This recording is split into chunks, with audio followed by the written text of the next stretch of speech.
اور آپ دیکھ رہے ہیں میر ٹاکیز۔ ڈسکے کا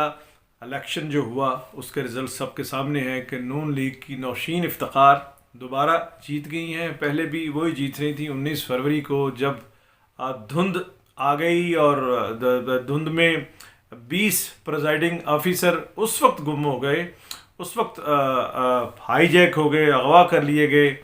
یرغمال بنا لیے گئے، جب نون لیگ اس حلقے میں جیت رہی تھی، نوشین افتخار جیت رہی تھیں، اور پی ٹی آئی کے اسجد ملی جن کا تحریک انصاف سے تعلق ہے، اور انصاف کی اس تحریک کے حوالے سے جب ہمیں یاد پڑتا ہے کہ جب عمران خان صاحب اپنی سیاسی پارٹی کو انٹروڈیوس کروا رہے تھے تو اس میں انصاف کی بات کرتے تھے، اور یہ انتخابی انصاف بھی ہوتا تھا۔ بہرحال وہ نون لیگ وہ الیکشن جیت رہی تھی۔ آفیسر غائب کیے گئے، اغوا کیے گئے، کسی کی اینک چک لی گئی، کسی کی موٹر سائیکل کھو لی، یہ وہ، مطلب اس طرح کی عجیب سی باتیں سامنے آئیں، جس سے ساری دنیا میں جگ ہسائی ہوئی پاکستان کی، ہمارے ملک کی۔ اور یہ جگ ہسائی جو ہے یہ آج کی بات نہیں ہے، یہ ہمیشہ اس طرح کے ایونٹس جو ہیں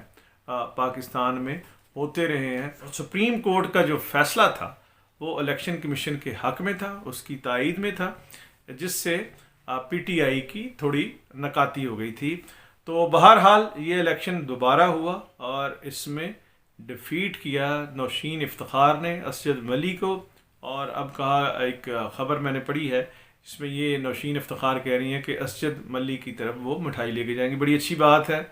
مٹھائی ضرور لے کے جائیں، یہ اسپرٹ ہونی چاہیے الیکشن جیتنے اور ہارنے والوں میں۔ اور اس جو الیکشن کے رزلٹس ہیں اس کو ہمارے ملک کے نامور میڈیا مین جو ہیں انہوں نے اس کو موضوع بنایا، اور دھند کو، لفظ کو جو ہے وہ ایکسپلائٹ کیا گیا ہے۔ اس میں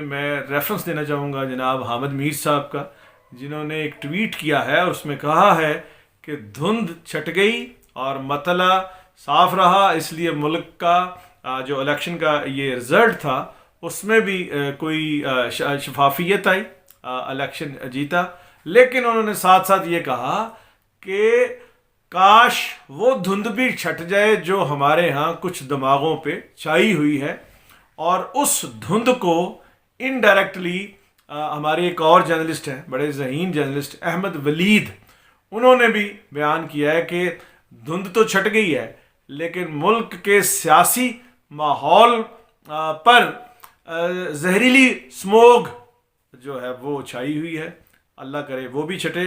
اور حامد میر صاحب اور احمد ولید صاحب کے لیے، اور جو انہوں نے خیال پیش کیا ہے کہ دھند چھٹی بھی ہے اور زہریلی سموگ بھی ہے، اس کے لیے امجد اسلام امجد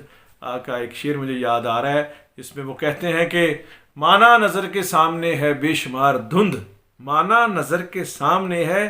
بے شمار دھند، ہے دیکھنا کہ دھند کے اس پار کون ہے۔ اور انہوں نے بھی کہا تھا کہ مبہم تھے سب نقوش نقابوں کی دھند میں، مبہم تھے سب نقوش نقابوں کی دھند میں، چہرہ ایک اور بھی پس چہرہ ضرور تھا، چہرہ ایک اور بھی پس چہرہ ضرور تھا۔